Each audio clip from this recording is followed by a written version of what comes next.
அத்தியாயம் 11. ருத்ரன் அலுவலகத்திற்கு கிளம்பி செல்லும் போது அவன் பின்னாடியே கார் வரைக்கும் போய் வழி அனுப்ப போனா வசுந்தரா.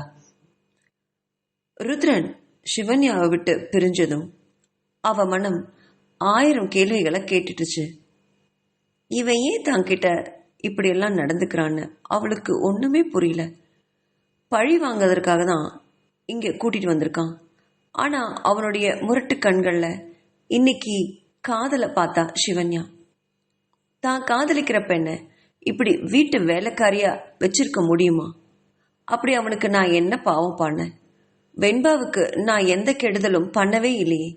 ஆனா ஏன் என்ன தப்பா நினைக்கிறான்னு யோசிச்சவ திடீர்னு அவளுக்கு வெண்பா வெண்பா நினைவு வர உடனே வெண்பாவை பார்க்கணும் போல இருந்தது.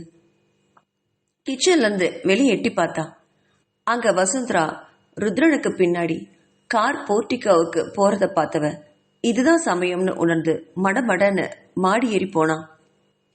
வெண்பாவோட அறை அவளுக்கு எங்க இருக்குன்னு நல்லா நினைவு இருந்துச்சு. முதல் மாடி ஏறினதும் வலது பக்கம் திரும்பினா கொஞ்ச தூரம் நடக்கணும்.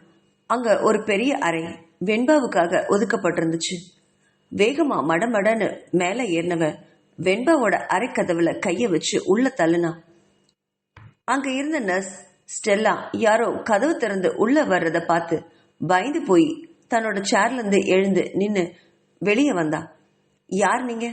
யாரு என்று கேட்டவளை பார்த்து சிவன்யா நான் தான் சிவன்யா என்று தயங்கி தயங்கி சொன்னான். நேத்து ருத்ரன் கூட இந்த அறைக்கு வரும்போது இந்த நர்ஸ் இங்க இல்ல, வேறொரு பொண்ணுதான் இருந்தா. இப்ப இருக்கும் நர்ஸுக்கு கிட்டத்தட்ட 30 வயசு இருக்கும். அவகிட்ட தான் என்னன்னு சொல்றதுன்னு தயங்கினபடி அப்படியே நின்னா. அதே சமயம் வசுந்தரா வெண்பாவோட அறைக்குள்ள வர அங்க நின்ன சிவன்யா பார்த்து அதிர்ச்சி அடைஞ்சா. ஏய் சிவன்யா, இப்ப எதுக்கு நீ உள்ள வந்த? உன்னை நான் என்ன வேலை பண்ண சொன்னேன்? அதை பண்ணாம இங்க என்ன நீ பண்ற? வீடெல்லாம் துடைக்க சொன்னனே, தொடச்சு முடிச்சியா இல்லையா? வெண்பா அறைக்கு பக்கத்துல கூட நீ வரவே கூடாதுன்னு ருத்ரன் சொல்லியிருக்கார் தானே? அதைத்தானே காலையில நானும் உனக்கு படிச்சு சொன்னேன். இப்ப நீ இங்க நிக்கிற, உனக்கு அறிவே இல்லை என்று திட்டியவள் போடி வெளியே போ என்றாள். வசு ப்ளீஸ், ஒரே ஒரு தடவை நான் வெண்பாவை பார்த்துக்கிறேனே என்று கெஞ்சிய குரலில் கேட்டா சிவன்யா. அதெல்லாம் முடியாது, நீ வெண்பாவை பார்க்கறதுக்கு அனுமதியே இல்லை. நீ முதல்ல வெளியில போ, ருத்ரனுக்கு தெரிஞ்சா என்னதான் திட்டுவாரு என்று சிறு சிறுன்னு எரிஞ்சு விழுந்தா வசு. வசுந்தராவை பாவமா பார்த்தா சிவன்யா. வசு, நானும் உனக்கு ஃப்ரெண்டு தானே, ஒரே ஒரு தடவை நான் வெண்பாவை பார்த்துட்டு போறேனே, எனக்கு அவளை பார்க்கணும் போல இருக்கு என்றாள். அவ நின்ன தொலைவு வெண்பாவோட படுக்கைக்கு கிட்டத்தட்ட 1/4 மீட்டர் தொலைவில் இருக்கும். அந்த அறை அவ்வளோ பெருசு. அந்த அறை முழுவதுமே ஏசி போடப்பட்டிருந்தது.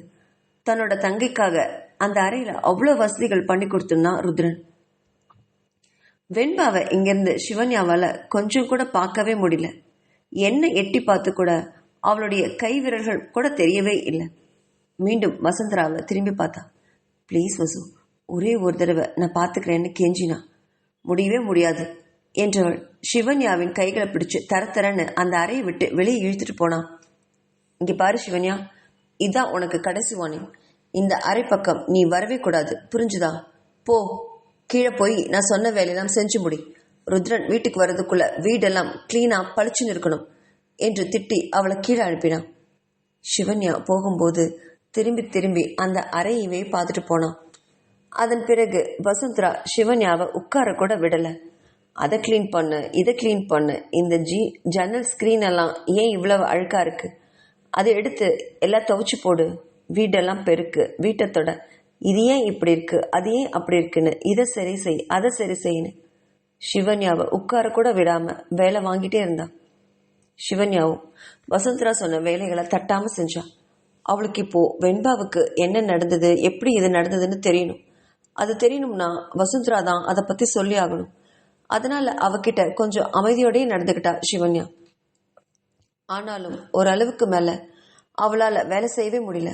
மூச்சு வாங்குச்சு. காலையிலிருந்து சாப்பிட கூட வசுந்தரா விடல. ஓஞ்சி போனா சிவன்யா. சாயங்காலம் ருத்ரன் வீடு திரும்பினான். அப்ப கூட அவ கிச்சன்ல ஏதோ சமைச்சிட்டு இருந்தா.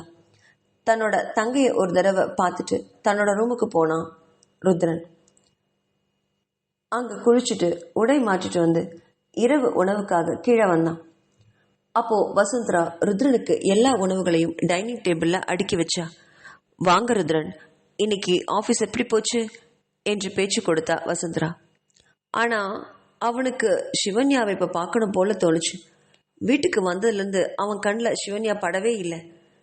அலுவலகத்திற்கு சென்ற நிமிஷத்திலிருந்து அவன் சிவன்யாவை பற்றின நினைவு தான் முழுமையாக நினச்சிட்டு இருந்தான்.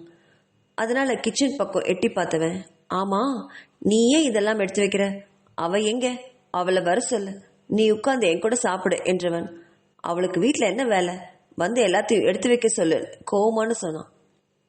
வசுந்தராவுக்கு அவனுடைய கோபம் கூட கொஞ்சம் திருப்தியை கொடுத்துச்சு. ஆமா ருத்ரன், காலையிலேருந்து அவ ஒரு வேலை செய்யல, சும்மா செய்யறன்ற பேர்ல சீன் போட்டுட்டே இருந்தா. இப்பவாவது கொஞ்சம் வேலை செய்யட்டும், இருங்க நான் வர சொல்றேன் என்றவள் கிச்சனுக்கு போய், ஏய் சிவன்யா வா, வந்து ருத்ரனுக்கு சாப்பிட்றக்கு எடுத்து வை, நானும் சாப்பிட்றேன், எனக்கும் பசிக்குது எடுத்து வை என்றாள். சரி என்று மட்டும் தலையாட்டினவ நடக்கவே முடியாம மெதுவா நடந்து வந்தா. அதை கண்ட ருத்ரன், என்னாச்சு அவளுக்கு, உடம்பு ஏதாவது சரியில்லையா என்று வசுந்தராவை பார்த்து கேட்டான். அதெல்லாம் ஒன்றும் இல்லை ருத்ரன், சும்மா வீட்டில் உட்காந்து சாப்பிட்டுட்டு இருக்கா, அவளுக்கு என்ன உடம்புக்கு, எல்லாம் நல்லாத்தான் இருக்கா என்றாள் வசுந்தரா. அதை கேட்ட சிவன்யாவோட மனம் புழுவா துடிச்சது. பாவி, நானா சாப்பிட்டுட்டு வீட்டில் சும்மா இருக்கேன், காலையிலிருந்து என்னை பச்சை தண்ணி கூட குடிக்க விடலையே என்று மனசில் நினச்சுவ மெதுவா நடந்து வந்து தான் சமைச்ச உணவுகளை 2 பேருக்கும் எடுத்து வச்சா.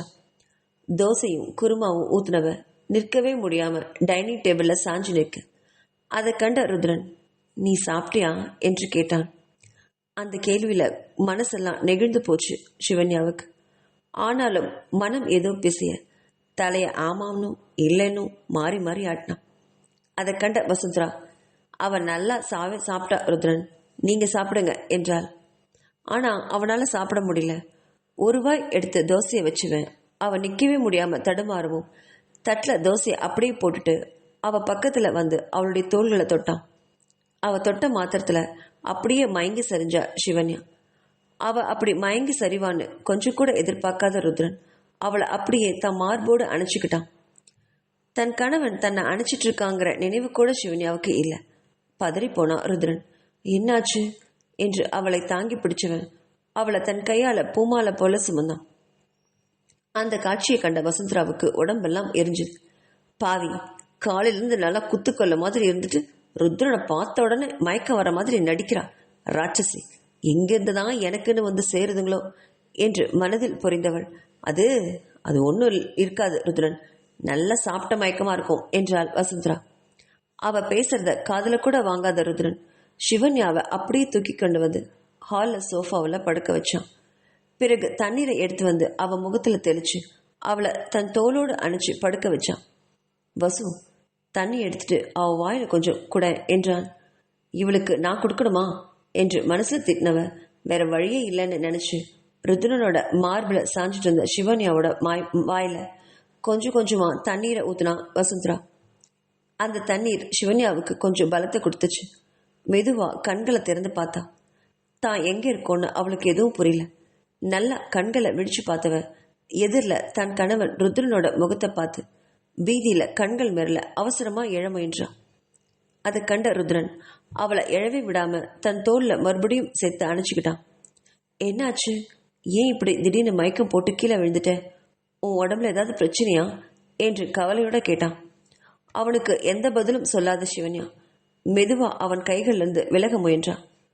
அவ முயற்சியை பார்த்து அவளை தடுக்க முடியாம அவளை விட்டு மெதுவா விலகினான் ருத்ரன். அவளும் ருத்ரனை விட்டு எழுந்து தட்டு தடுமாறி நின்னவளை மீண்டும் கைத்தாங்களா பிடிக்க வந்தான். ஆனா அதை தடுத்த சிவன்யா, எனக்கு ஒண்ணும் இல்லை, நீங்க வாங்க சாப்பிடலாம் என்றார்.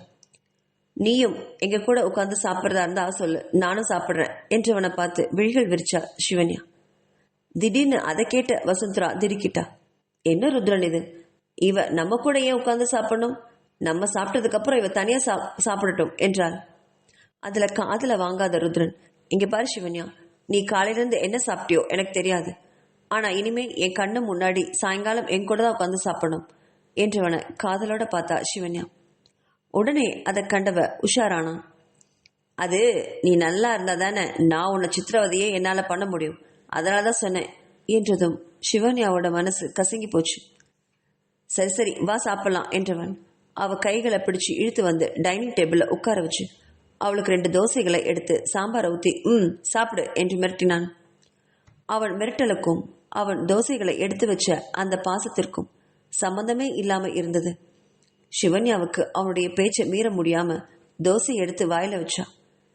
நேத்து காலையில சாப்பிட்டது கிட்டத்தட்ட ஒரு நாள் முழுவதும் சாப்பிடாம இருந்திருக்கா. இந்நேரம் தன்னோட அம்மாவா இருந்திருந்தா இப்படி என்ன பட்னி போட்டிருப்பாங்களான்னு ஒரு வினாடி நினைச்ச சிவன்யாவுக்கு கண்கள்ல கண்ணீர் ஆறா பெருகுச்சு. அதை கண்ட ருத்ரனுக்கு எரிச்சல் வந்தது. ஏய், இப்ப எதுக்கடி அழுது சீன் போடுற? போதும், சாப்பிடும்போது அழக்கூடாது, மரியாதையே சாப்பிடு, எனக்கு ரொம்ப பசிக்குது, நானும் சாப்பிடணும் என்றான்.